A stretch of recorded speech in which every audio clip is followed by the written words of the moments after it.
तो आप सभी का मेरे यूट्यूब चैनल साइंस इन हिंदी पर स्वागत है। आज अपन 12th एनसीईआरटी जो है बायो की, उसका टॉपिक है, चैप्टर है उसका वंशागति के आणविक आधार, मॉलिक्यूलर बेसिस ऑफ इनहेरिटेंस।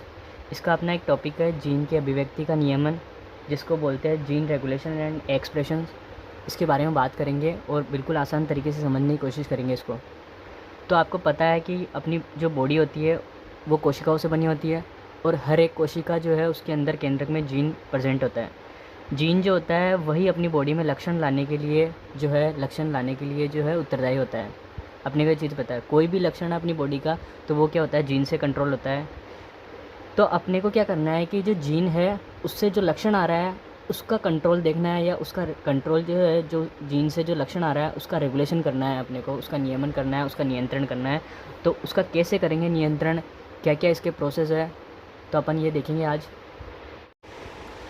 तो सबसे पहले अपन देखेंगे कि जीन जो है उससे लक्षण कैसे आता है, किसी एक जीन जो है उससे लक्षण कैसे आता है। तो सबसे पहले अपने को पता है कि जो डीएनए जो होता है उसके अंदर जीन प्रेजेंट होते हैं। इन जीन्स का जो है, या फिर ये जो डीएनए के जो पार्ट है, जो जीन है, इनका ट्रांसक्रिप्शन होता है या अनुलेखन जिसको बोलते हैं, एक प्रोसेस होती है ट्रांसक्रिप्शन। उससे एक अपरिपक्व एमआरएनए बनता है जिसको बोलते हैं एचएनआरएनए। अगर आपने ये प्रोसेस ध्यान नहीं है आपको ये, तो डिस्क्रिप्शन में मैंने ट्रांसक्रिप्शन जो है इस प्रोसेस का लिंक डाला हुआ है। बड़े ही शानदार तरीके से 3D एनिमेशन के द्वारा दिखाया गया है कि ट्रांसक्रिप्शन जो है वो कैसे होता है। तो जीन जो है इससे बनता है ट्रांसक्रिप्शन से एचएनआरएनए या अपरिपक्व आरएनए। फिर इस एचएनआरएनए को एक प्रोसेस होती है स्प्लाइसिंग या संबंधन जिसको बोलते हैं, इसके द्वारा इस एचएनआरएनए को परिपक्व एमआरएनए में बदल दिया जाता है। ये है एचएनआरएनए, क्या है, अपरिपक्व एमआरएनए है। इसको बदल दिया जाता है किसमें, एमआरएनए में। किसमें, एमआरएनए में। एमआरएनए का मतलब है मैसेंजर आरएनए, या इसको दूत आरएनए भी बोलते हैं। अब ये एमआरएनए क्या करता है कि जो केंद्रक के अंदर बनता है ये, क्योंकि डीएनए वगैरह, जीन्स वगैरह सारी चीज़ें कहाँ होती है, केंद्रक में प्रेजेंट होती है। तो ये केंद्रक से होता हुआ बाहर जाता है कहाँ, साइटोप्लाज्म या कोशिका द्रव्य में। कौन जाता है, एमआरएनए। तो ध्यान रखना आपने को, केंद्रक से निकल करके कहाँ जाएगा, साइटोप्लाज्म में। अब एमआरएनए आ गया साइटोप्लाज्म में। अब एमआरएनए का यहाँ पर राइबोसोम के ऊपर क्या होगा, ट्रांसलेशन होगा। राइबोसोम पर क्या होगा, ट्रांसलेशन होगा। ये इसको अनुवादन भी कहते हैं। ये प्रोसेस भी अगर आपको समझ में नहीं आती है तो 3D एनिमेशन से मैंने डिस्क्रिप्शन में लिंक डाला हुआ है वीडियो का, तो वो जा करके देख सकते हो आप। तो एमआरएनए का जब ट्रांसलेशन होता है या अनुवादन होता है तो उससे क्या बनता है, प्रोटीन बनता है। प्रोटीन क्या होते हैं, एक पॉलीपेप्टाइड चेन ही होती है प्रोटीन। कोई भी प्रोटीन हो, पॉलीपेप्टाइड चेन होते हैं। अब ये जो प्रोटीन जो होते हैं या पॉलीपेप्टाइड चेन होते हैं, इनसे कुछ विशेष प्रकार के जो है हार्मोन्स बनते हैं, कुछ एंजाइम्स बनते हैं, और भी बहुत सारी चीज़ें बनती है, लेकिन अपने को मेन इनसे क्या है, तो इनसे क्या होता है, हार्मोन्स बनते हैं, एंजाइम्स बनते हैं। अब ये जो हार्मोन और एंजाइम क्या करते हैं, अपनी बॉडी में परिवर्तन करते हैं और लक्षण लाने के लिए उत्तरदायी होते हैं। तो ये प्रोसेस स्टार्ट कहाँ से हो रही है, तो जीन से स्टार्ट हो रही है। तो अब जीन जिस टाइप का होगा उस टाइप का लक्षण मिलेगा अपने को। तो मतलब जीन जैसा होगा वैसा लक्षण मिलेगा। मतलब अगर अपने को लक्षण को बदलना है तो किसको चेंज करना पड़ेगा, जीन को बदलना पड़ेगा। या फिर किसी लक्षण को आने से रोकना है तो किसको रोकना पड़ेगा, जीन को रोकना पड़ेगा। अब अपन कहाँ कहाँ पर रोक सकते हैं, फर्स्ट यहाँ पर अनुलेखन पर रोक सकते हैं। अगर अनुलेखन की प्रोसेस ही नहीं हो तो लक्षण ही नहीं आएगा किसी भी जीन से। फिर बाद में अपन स्प्लाइसिंग पर, इस पर भी रोक सकते हैं। अगर ये स्प्लाइसिंग ही नहीं हो तो ये एमआरएनए बाहर ही नहीं आएगा, एमआरएनए बनेगा ही नहीं, परिपक्व नहीं होगा। फिर अपन इस एमआरएनए को केंद्रक से बाहर कोशिका द्रव्य में आने से रोक सकते हैं। अगर ये भी नहीं रुका तो फिर अपन इस एमआरएनए जो है, इसका अनुवादन जो है, इसको रोक सकते हैं। तो अपन लक्षण जो है इसको नियंत्रित कर सकते हैं, मतलब जीन की अभिव्यक्ति जो है उसका नियमन कर सकते हैं। मतलब जो जीन है उससे जो लक्षण आने वाला है उसको रोक सकते हैं। तो अपन इन विशेष जो स्टेप है अपने, ये इन स्टेप पे आकर के अपन जो है इसको प्रोटीन के निर्माण को या फिर लक्षण आने को रोक सकते हैं। अब देखो, अपनी सक्रियता के आधार पर जो जीन है वो दो प्रकार की होती है। एक तो होती है कॉन्स्टिट्यूटिव जीन और एक होती है नॉन कॉन्स्टिट्यूटिव जीन। अब इनका सीधा सा मतलब है, कॉन्स्टिट्यूटिव जीन जो है ऐसी जीन जो हमेशा एक्टिव होगी, हमेशा लक्षण लाएगी, हमेशा इनका ट्रांसक्रिप्शन, ट्रांसलेशन, स्प्लाइसिंग सब प्रोसेस होगा, हमेशा ये जो है लक्षण लाने के लिए उत्तरदायी होगी। ऐसी जीन जो सदैव सक्रिय होती है उसको क्या बोलते हैं, कॉन्स्टिट्यूटिव जीन। अब ये सदैव सक्रिय है तो इनको बंद चालू करने की ज़रूरत नहीं है, या इनका रेगुलेशन जो होता है, रेगुलेशन एक प्रकार के जीन को बंद चालू करना ही है, तो इनको जीन का रेगुलेशन करने की ज़रूरत नहीं है। जैसे एग्जांपल से अपन बात करते हैं एटीपेज। एटीपेज जो एंजाइम है इसकी जो जीन होगी वो हमेशा क्या होती है, सक्रिय होती है। एटीपेज जो ऊर्जा से संबंधित है। और यह अपन बात करें ग्लाइकोलाइसिस के अंदर जितने भी एंजाइम आते हैं उन एंजाइमों को बनाने वाले जीन जो है वो भी क्या होगी, सदैव सक्रिय होगी, क्योंकि सदैव जो है पाचन की ज़रूरत है ग्लाइकोलाइसिस में, कोई भी प्रोडक्ट आ गया तो। फिर बात करते हैं अपन नॉन कॉन्स्टिट्यूटिव जीन। ऐसी जीन जिनको ज़रूरत के अनुसार सक्रिय और निष्क्रिय किया जाता है, मतलब उनको बंद चालू किया जाता है, ज़रूरत पड़ने पर उनको सक्रिय किया जाता है और ज़रूरत पड़ने पर उनको निष्क्रिय किया जाता है। तो इन जीन को क्या बोलते हैं? Non constitutive gene. अब ये जो जीन होती है ना, ये दो प्रकार की होती है। एक तो होती है प्रेरक जीन और एक होती है संदमक जीन।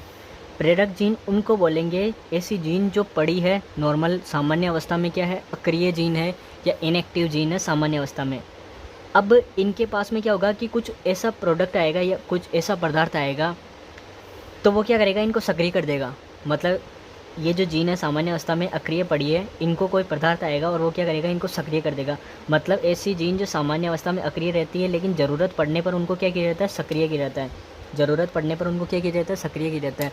और जो सक्रिय करने वाला जो पदार्थ होगा ना, वो आएगा, उसको बोलेंगे प्रेरक।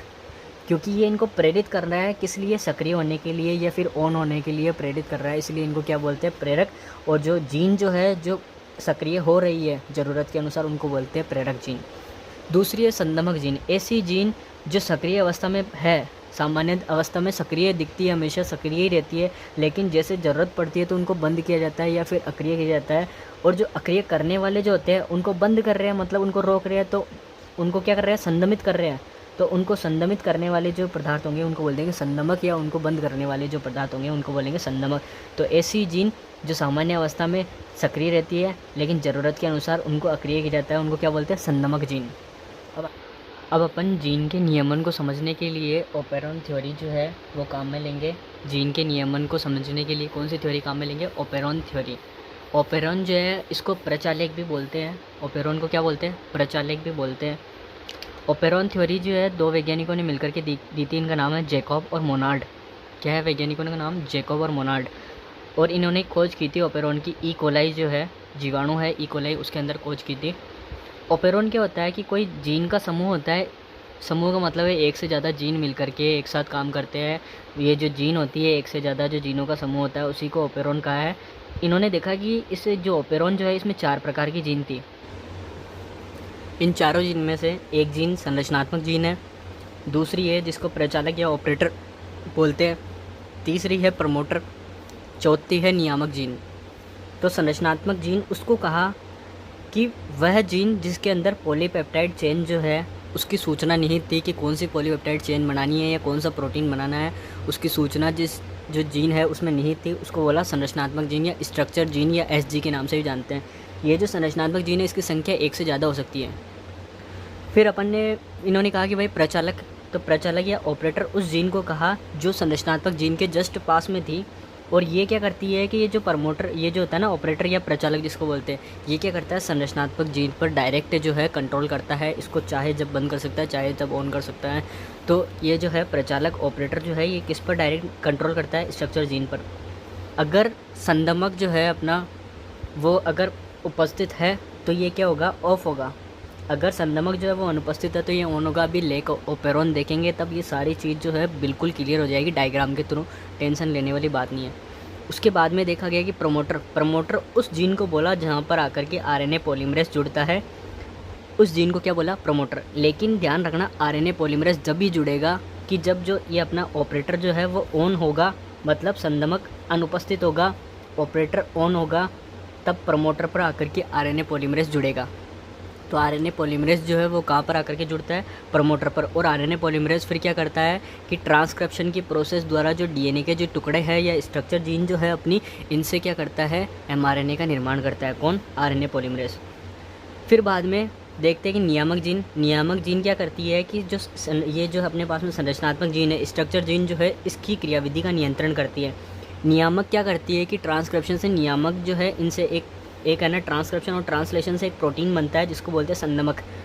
ये क्या करता है, संदमक जो है ये इस ऑपरेटर को ऑन ऑफ करने का काम करता है। और ऑपरेटर जो है ये किसको कंट्रोल करता है, संरचनात्मक जीन को। तो अगर ये संदमक जो है ये बना देगा, नियामक जीन संदमक बना देगा तो ये ऑफ रहेगा। ये ऑफ रहेगा तो प्रमोटर पे आरएनए पॉलीमरेज भी नहीं जुड़ेगा और स्ट्रक्चर जीन जो है ये भी क्या होंगी, ये रुक जाएगी। इनसे जो पॉलीपेप्टाइड चेन जो है वो नहीं बनेगी। तो अपन अभी डायग्राम से चारों चीज़ों को देख करके डायग्राम से आराम से समझने की कोशिश करेंगे। ध्यान रखना, नियामक जीन से संदमक प्रोटीन बनता है, प्रमोटर पर आरएनए पॉलीमरेज आकर के जुड़ता है, और ऑपरेटर जो है ये क्या करता है, संदमक की उपस्थिति में ऑफ रहता है, बाकी संदमक अनुपस्थित है तो ऑन रहेगा। और स्ट्रक्चर जीन जो है इसमें पॉलीपेप्टाइड चेन जो है उसकी सूचना निहित होगी। अब अपने कोर्स में एक ओपेरॉन दे रखा है, लैक ओपेरॉन, इसको पढ़ेंगे अपन, बहुत ज़्यादा इंपॉर्टेंट है लैक ओपेरॉन। तो इस लैक ओपेरॉन जो है, इसके द्वारा इन सब चीज़ों को समझने की कोशिश करेंगे। तो लैक ओपेरॉन मैं आपको समझाता हूँ क्या होता है।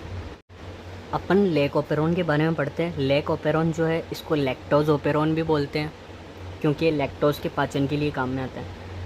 ये क्या होता है, एक प्रकार का प्रेरक जीन होता है। लैक ओपेरॉन क्या है, एक प्रकार का प्रेरक जीन है। प्रेरक जीन उसको बोलते हैं जो सामान्य अवस्था में बंद पड़े रहे, लेकिन किसी प्रेरक की उपस्थिति में क्या हो, ऑन हो जाए, तो उनको क्या बोलेंगे, प्रेरक जीन। तो एक प्रकार का प्रेरक जीन है, सामान्य कंडीशन जो है उसमें बंद रहेगा।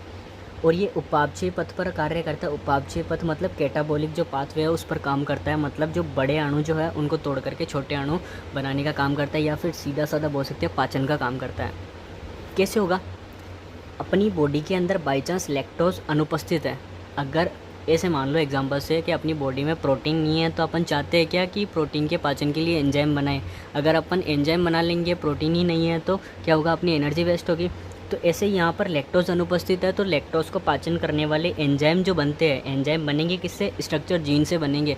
तो मैं ये चाहता नहीं हूँ कि लैक्टोज अनुपस्थित है तो यहाँ पर एंजाइम बने, क्योंकि एंजाइम अपन बनाना ही नहीं चाहते, फालतू एनर्जी वेस्ट करना नहीं चाहते। तो लैक्टोज अनुपस्थित है, तब अपन इसका ट्रांसक्रिप्शन नहीं चाहते, मतलब इसको बंद करना पड़ेगा। अब स्ट्रक्चर जीन जो है, इस पर किसका डायरेक्ट कंट्रोल रहता है, ऑपरेटर का। अगर ऑपरेटर को बंद कर दूँ तो क्या प्रमोटर पर आरएनए पॉलीमरेज जुड़ेगा, क्या नहीं जुड़ेगा, क्योंकि ऑपरेटर जब ऑफ रहेगा या फिर ऑपरेटर में आकर के संदमक फिट होगा, तब ऑपरेटर ऑफ हो जाएगा। ऑपरेटर ऑफ हो जाएगा तो यहाँ पर प्रमोटर पर आरएनए पॉलीमरेज नहीं जुड़ेगा।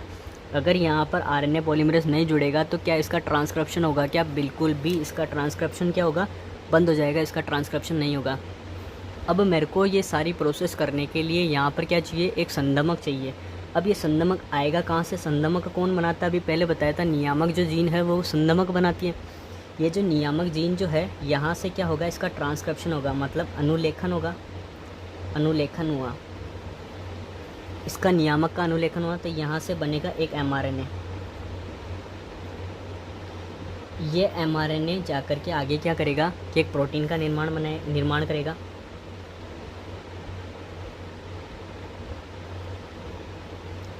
ये जो प्रोटीन होगा, इसी प्रोटीन को बोलते हैं संदमक।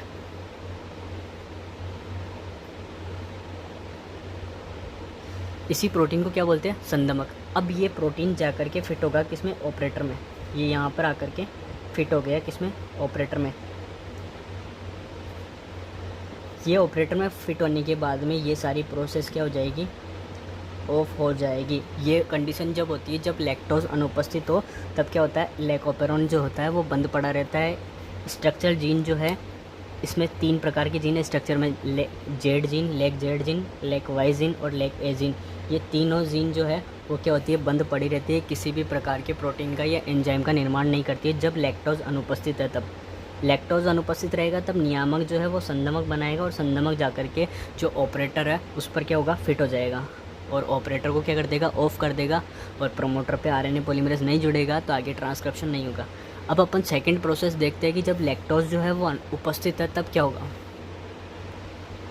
अगर लैक्टोज जो है वो क्या है, प्रेजेंट है, लैक्टोज बॉडी के अंदर बहुत सारा है, तब क्या होगा, तब यहाँ से नियामक जो जीन है, यहाँ से एमआरएनए तो बनेगा। अगर एमआरएनए बने तो इसका ट्रांसलेशन होकर के संदमक प्रोटीन तो बनता ही रहेगा। संदमक प्रोटीन बना, अब संदमक प्रोटीन बना हुआ है, लेकिन बॉडी के अंदर लैक्टोज प्रेजेंट है, तो लैक्टोज आकर के इसके साथ चिपक जाएगा। कौन, लैक्टोज आकर के इसके साथ चिपक जाएगा, और इस संदमक जो है इसको क्या कर देगा, इनएक्टिव या निष्क्रिय कर देगा इसको।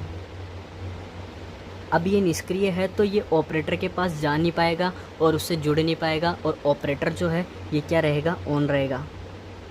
ऑपरेटर जो है ये क्या रहेगा, ऑन रहेगा।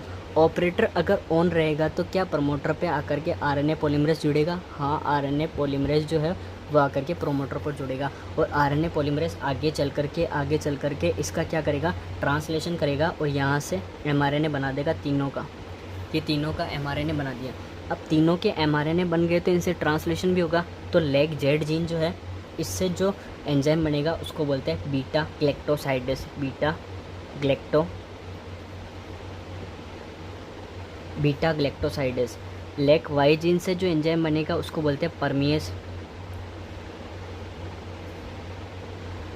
और लेक ए जीन जो है यहाँ से जो एंजाइम बनता है उसको बोलते हैं ट्रांस एसिटाइलेज।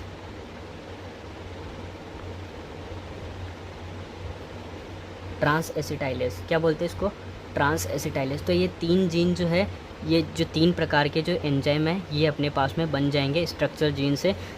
तो कैसे क्या प्रोसेस होगा, सबसे पहले नियामक जीन जो है यहाँ से संदमक प्रोटीन बनेगा। इस संदमक प्रोटीन को इनेक्टिव करने के लिए लैक्टोज है, लैक्टोज यहाँ पर इसको इनेक्टिव कर रहा है या इसको निष्क्रिय कर रहा है, तो लैक्टोज जो है इसको यहाँ पर प्रेरक बोलेंगे। क्या बोलेंगे इसको, मैंने यही कहा था कि प्रेरक जीन जो है सामान्य अवस्था में बंद पड़े रहते हैं, लेकिन ये जो है एक विशेष अवस्था में या इनको ज़रूरत के अनुसार क्या किया जाता है, ऑन किया जाता है। और जो ऑन करने के लिए आता है उसको क्या बोलते हैं, प्रेरक। तो यही ऑन करने के लिए आ रहा है तो इसी को क्या बोलेंगे, प्रेरक।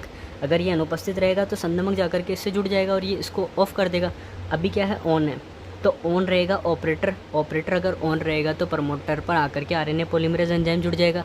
प्रमोटर पर आकर के आरएनए पॉलीमरेज एंजाइम जुड़ जाएगा तो आगे इसका ट्रांसक्रिप्शन स्टार्ट हो जाएगा। ट्रांसक्रिप्शन स्टार्ट हो जाएगा तो ट्रांसलेशन हो जाएगा। फिर ट्रांसलेशन होने के बाद में यहाँ से 3 प्रकार के एंजाइम बनेंगे। अब ये जो 3 एंजाइम जो है इसका क्या काम है, देखो, बीटा ग्लैक्टोसाइडेस का काम सीधा सीधा है कि बॉडी के अंदर लैक्टोज प्रेजेंट है ना, लैक्टोज जो प्रेजेंट है ना बॉडी के अंदर सारा, उस लैक्टोज को बीटा ग्लैक्टोसाइडेस ग्लूकोज और ग्लैक्टोज में कन्वर्ट कर देगा। किस में, ग्लूकोज प्लस ग्लैक्टोज। लैक्टोज को किस में तोड़ देगा, ग्लूकोज प्लस ग्लैक्टोज में। कौन तोड़ेगा, बीटा ग्लैक्टोसाइडेस। ठीक है। लेक वाई जीन से जो बन रहा है परमिएस, ये क्या करेगा, कोशिका के लिए बीटा ग्लैक्टोसाइडेस की पारगम्यता को बढ़ा देगा। ये क्या करता है, बीटा ग्लैक्टोसाइडेस के लिए कोशिका की पारगम्यता बढ़ाता है। तो आराम से कोशिका के अंदर बाहर आ जा सकता है कौन, बीटा ग्लैक्टोसाइडेस। ट्रांस एसिटाइलेज क्या करता है कि ये क्या करता है, ट्रांस एसिटाइलेज बीटा ग्लैक्टोसाइडेस को को एसिटाइल ग्रुप प्राप्त करता है और उसकी क्रियाविधि को बढ़ाता है। ये क्या करता है, बीटा ग्लैक्टोसाइडेस जो है उसको को एसिटाइलेस ग्रुप देता है, को एसिटाइलेस ग्रुप। ये किसको देगा, बीटा ग्लैक्टोसाइडेस को देगा, जिससे इसकी क्रियाविधि जो है वो क्या होगी, बढ़ जाएगी, कई गुना बढ़। तो आपको अगर वीडियो अच्छी लगी, अगर चीज़ें समझ में आई है तो कमेंट में ज़रूर बताना। और ऐसी अगर आपको वीडियोस चाहिए किसी भी टॉपिक पर, 11th 12th 10th जो साइंस है उस पर किसी भी टॉपिक पर वीडियो चाहिए आपको, या राजस्थान जीके वगैरह है, किसी भी टॉपिक पर वीडियो चाहिए या ट्रिक चाहिए तो आप कमेंट में ज़रूर बताना। और ट्रांसक्रिप्शन ट्रांसलेशन जो ये प्रोसेस है, इनकी मैंने वीडियो डाल रखी है चैनल पर और डिस्क्रिप्शन में लिंक डाल दूँगा।